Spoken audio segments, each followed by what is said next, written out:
अनोखी दिव्य शक्ति। द्रोणाचार्य ने बच्चे को उठाया और भावुक होकर बोले, यह पुत्र सिर्फ मेरा नहीं, यह धर्म का रक्षक बनेगा, धरती का महावीर बनेगा। और ठीक ऐसा ही हुआ। अश्वत्थामा का बचपन किसी और के जैसा नहीं था। द्रोणाचार्य उसे सिर्फ युद्ध नहीं सिखाते थे, वे उसे सिखाते थे धैर्य, अनुशासन, शक्ति की मर्यादा। अश्वत्थामा का शरीर लोहे जैसा बन रहा था। उसकी आंखें बाज की तरह तेज थीं। कहते हैं, वह एक ही सांस में सैकड़ों तीर चला देता था। वह इतना तेज चलता था कि घास भी उसके पैरों से कटने लगती थी।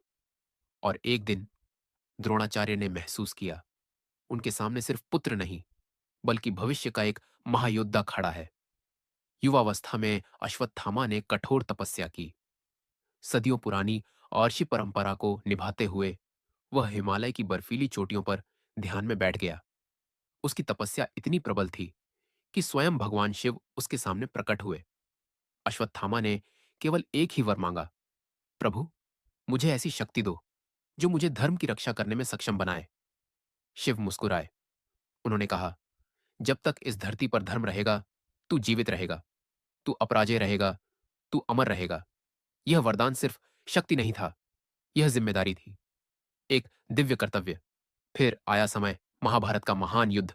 कुरुक्षेत्र की धरती पर धूल उठ रही थी, धरती कांप रही थी, असमान में शंखनाद गूंज रहा था।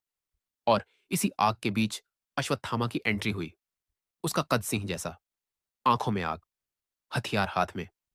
उसके आते ही युद्ध का संतुलन बदलने लगा। उसने अकेले अकेले पूरी की पूरी टुकड़ियां रोक दी।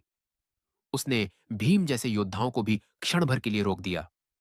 उसके तीर हवा को चीरते नहीं, हवा उसके तीरों को रास्ता देती थी। कर्ण, भीष्म, दुर्योधन सभी उसकी शक्ति को मानते थे। युद्ध की एक रात भीष्म ने कहा था, यदि अश्वत्थामा अकेला लड़े तो हमारे लिए युद्ध आसान हो जाएगा। इतना बड़ा सम्मान किसी साधारण योद्धा को नहीं मिलता। लेकिन युद्ध सिर्फ हथियारों का नहीं,